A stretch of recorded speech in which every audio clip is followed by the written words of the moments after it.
Perfect competition की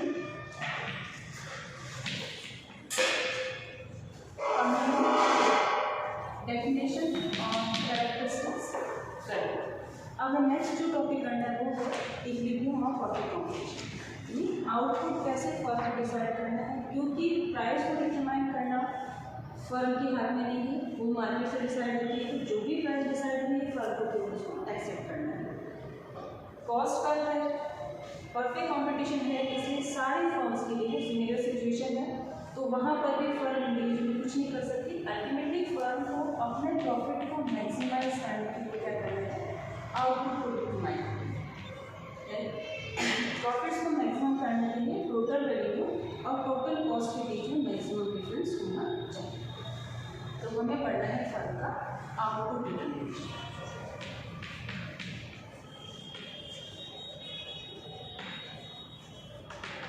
कोई भी फर्म, चाहे कॉम्पिटिटिव फर्म हो या मोनोपोलिस्टिक फर्म, आउटपुट डिटरमाइन करने के दो अप्रोचेस। फर्स्ट अप्रोच जिसको हम कहते हैं TRTC अप्रोच, और सेकेंड अप्रोच है हमारा MRMC अप्रोच। TRTC अप्रोच में हम टोटल रेवेन्यू और टोटल कॉस्ट का को काम में लेते हैं। MRMC अप्रोच में marginal revenue, average revenue, marginal cost और एवरेज कॉस्ट का को काम में, यानी इस अप्रोच में टोटल कर्व का कोई यूज नहीं। तो जो टोटल कर्व है, टोटल रेवेन्यू, टोटल कॉस्ट, केवल TRTC अप्रोच में काम है। तो पहले हम करेंगे TRTC अप्रोच।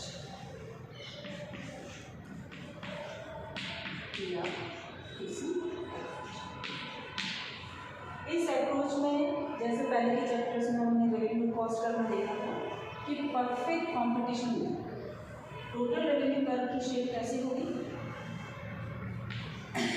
इधर टोटल रेवेन्यू लेंगे और इधर हम आउटपुट लेंगे। तो जैसे जैसे आउटपुट को, यानी हमारी जो सेल है वो इंक्रीज होगी, total revenue curve continuously increase होगा विद कॉन्स्टेंट, क्योंकि प्राइस इसमें फिक्स रहती है, तो एक फिक्स रेट से या सिमिलर रेट से इंक्रीज होगा, इसलिए अपवर्ड स्लोपिंग लाइन होगी और continuously upward sloping.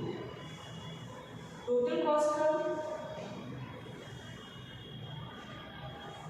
Cost curve वाले चैप्टर में हमने देखा कि जो टोटल फिक्स कॉस्ट कर्व है वो एक्स एक्सिस के पैरेलल है, इधर आउटपुट देंगे और इधर हमने cost. Total variable cost addition होता है टोटल फिक्स कॉस्ट और टोटल वेरिएबल कॉस्ट, इन दोनों का एडिशन होगा टोटल कॉस्ट। हमें वहाँ पर टोटल कॉस्ट कर्व चाहिए, इसके लिए हमें TFC के साथ साथ TVC कर्व की भी निकालना है। ये TVC कर्व जब इन दोनों का एडिशन करेंगे तो एडिशन हमारा हो जाएगा TC।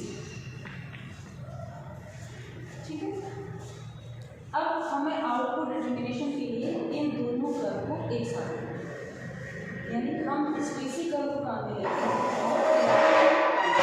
बाकी अभी हम TVC और TFC के इस बार में।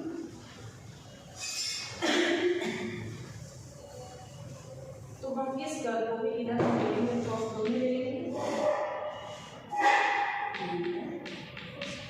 अब इसके साथ ही क्योंकि हमारा TC curve above the origin, यानी ये हमारा पॉइंट ऑफ ओरिजिन है, इसके ऊपर से स्टार्ट होता है, तो इस कर्व को हम यहाँ पर ये होता है TC कर्व।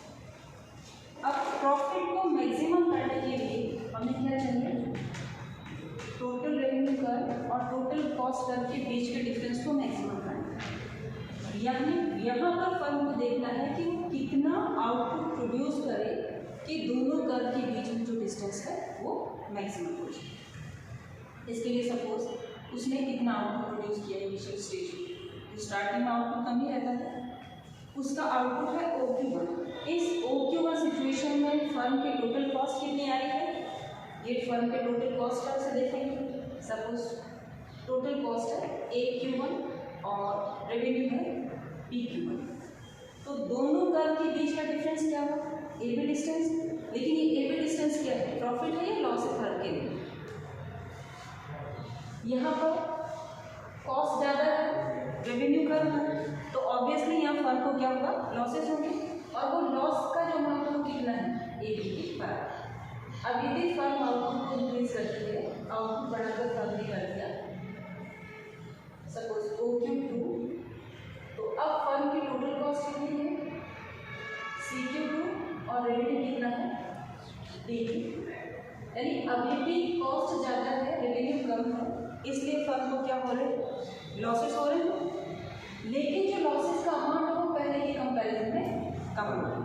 यदि और प्रोडक्शन इंक्रीज किया जाता है, सपोज फर्म यहाँ से प्रोडक्शन करती है, ये अमाउंट हो गया OQ3।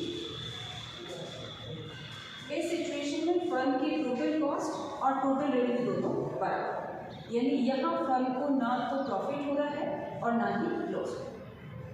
सेम सिचुएशन, तो इस पॉइंट को अपन कहते हैं ब्रेक इवन पॉइंट, और हिंदी में इसको कहेंगे सम विच्छेद बिंदु। ब्रेक इवन पॉइंट क्या हुआ, कई बार जो शॉर्ट आंसर या 20 वर्ड्स वाले हैं उसमें पूछ सकते हैं कि ब्रेक इवन पॉइंट क्या है। तो ब्रेक इवन पॉइंट वो है जहां कॉम्पिटिटिव फर्म या कोई सी भी फर्म को इन जनरल हमें ये कहना है कि जहां फर्म का टोटल रेवेन्यू और टोटल कॉस्ट बराबर है, वो फर्म के लिए no loss no profit situation. अभी तक इस आउटपुट से पहले फर्म को प्रॉफिट तो हुआ ही नहीं है, फर्म लॉसेस में रन कर रही थी, लेकिन अल्टीमेटली फर्म का ऑब्जेक्टिव क्या है, प्रॉफिट को मैक्सिमाइज करना है। इसलिए फर्म क्या करेगी, और प्रोडक्शन को इंक्रीज करेगी, और प्रोडक्शन को बढ़ाने पर सपोज प्रोडक्शन लेवल हो गया OQ4। अब यहाँ पर यदि हम इसको पॉइंट को नाम देते हैं F, यहाँ फर्म का रेवेन्यू कितना है FQ4 और कॉस्ट कितनी है GQ4। रेवेन्यू ज़्यादा है, कॉस्ट कम है, इसका मतलब फर्म को प्रॉफिट मिल रहा है। तो ये वाली जो रेंज थी Q3 से पहले की जो प्रोडक्शन की रेंज थी वो फर्म के लिए नॉन प्रॉफिटेबल एरिया या लॉसेस वाली सिचुएशन। अब इस Q3 आउटपुट के बाद फर्म को प्रॉफिट मिलना शुरू हो गया। जैसे जैसे फर्म प्रोडक्शन इंक्रीज करेगी, ये जो लाइन है दोनों के बीच का जो गैप है प्रॉफिट को शो कर रहा है, ये प्रॉफिट बढ़ता जा रहा है। लेकिन एक लिमिट के बाद में ये लाइन छोटी हुई, यानी इन दोनों के बीच का गैप कम हो रहा है। इसका मतलब फर्म की जो टोटल प्रॉफिट है वो पहले से कम हो रहा है। ये जो पॉइंट है फिर वहाँ पर टोटल रेवेन्यू और टोटल कॉस्ट दोनों बराबर है, और इसके बाद यदि फर्म फर्दर प्रोडक्शन करती है तो क्या होगा, फर्म को लॉसेस मिलने शुरू हो जाएगा।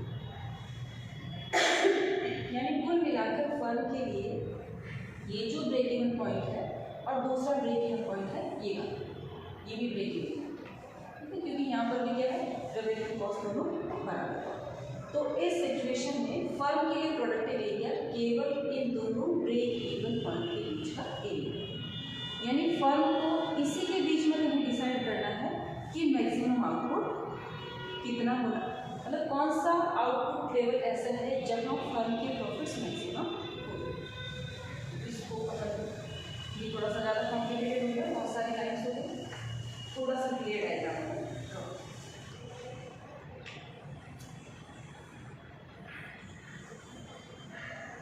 यहाँ आउटपुट एरिया, इधर रेवेन्यू कॉस्ट दोनों आ गए, ये टोटल रेवेन्यू कर्व हो गया क्लियर है, और ये हमने बनाया है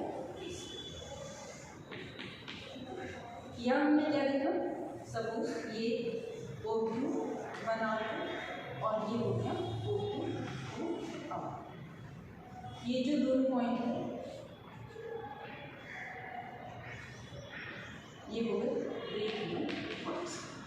इस वाले ब्रेक इवन पॉइंट से पहले यानी OQ1 आउटपुट से पहले और OQ2 आउटपुट के बाद ये फर्म के लिए प्रॉफिटेबल नहीं है, लॉसेस वाली सिचुएशन है, तो फर्म को आउटपुट इसके बीच में ही कहीं प्रोड्यूस करना है। और वो लेवल कौन सा होगा, इधर से हम आउटपुट इंक्रीज करते जाते हैं तो अभी तो प्रॉफिट बढ़ रहा है, क्लियर दिख रहा है, इधर वापस कम होना शुरू हो जाता है, ये भी क्लियर दिख रहा है। लेकिन इसके बीच में जो थोड़ी सी सिचुएशन है वहाँ पर हमें ये देखना है कि मैक्सिमम प्रॉफिट लेवल तो यही होगा, लेकिन वो सर्टेन पॉइंट कौन सा है, क्योंकि पॉइंट तो एक ही हो सकता है, बहुत सारे तो हो नहीं सकता। हमें उस पर्टिकुलर पॉइंट को आइडेंटिफाई करना है जहाँ फर्म अपने प्रॉफिट को मैक्सिमाइज कर पाए। तो उसके लिए हम क्या मेथड एडॉप्ट करेंगे,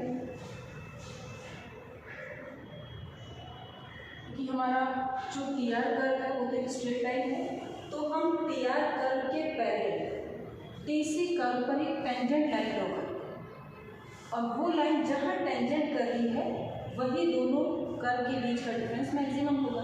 तो हमने आपको स्केल लेना, स्केल को इसके पास रखना, उसको पहले नीचे स्लाइड करना, जहाँ इसके टच हो जाए वहाँ पर मैक्सिमम आउटपुट लेवल डिसाइड हो जाए। तो मैं वैसे लाइन ड्रॉ कर देती हूँ। ये लाइन पैरेलल होनी चाहिए टी आर, यानी टी आर कर्व और जो टेंजेंट लाइन है वो एक दूसरे के पैरेलल होनी चाहिए। जहाँ इस लाइन ने इसको टीसी को टच किया वहाँ से हम आउटपुट लेवल डिसाइड कर लेंगे, यानी ये जो आउटपुट लेवल है इसको हम इसको सपोज Q3 में, हाँ। फर्म को मैक्सिमम आउटपुट कहाँ मिलेंगे? जब फर्म OQ2 आउटपुट प्रोड्यूस करेगी। अब यहाँ ये जो डिस्टेंस बनती है दोनों के बीच का गैप कौन सा है? ये है जो एमएन लेवल ऑफ प्रॉफिट है वो मैक्सिमम प्रॉफिट्स। इसके बाद ये प्रॉफिट लेवल कम होगा, इससे पहले प्रॉफिट लेवल बढ़ रहा है, तो जब तक प्रॉफिट बढ़ेगा फर्म वहाँ पर एक ही जगह स्टे क्यों करेगी, वो प्रॉफिट को बढ़ाने की कोशिश करेगी। और जब फर्म को लॉसेज मिलने शुरू हो गए तो ऑब्वियसली फर्म उसके बाद फर्दर प्रोडक्शन नहीं करेगी। इस लाइन को बिल्कुल सीधा ही खींचना है, इसके साथ लेना है। कई बार बच्चे क्या करते हैं यहाँ ऐसा टेढ़ा करके इसको शो, तो टेढ़ा नहीं लेना, जो गैप होगा वो बिल्कुल स्ट्रेट होगा, क्योंकि ये आउटपुट है, आउटपुट पर इतनी तो आ रही है कॉस्ट और इतना मिल रहा है रेवेन्यू, तो ये जो एलिमेंट डिफरेंस है वो है मैक्सिमम प्रॉफिट। तो ये हमारा TRTC अप्रोच है जिसके थ्रू हम डायरेक्टली प्रॉफिट्स को मैक्सिमाइज कैसे करना है वो शो कर सकते हैं।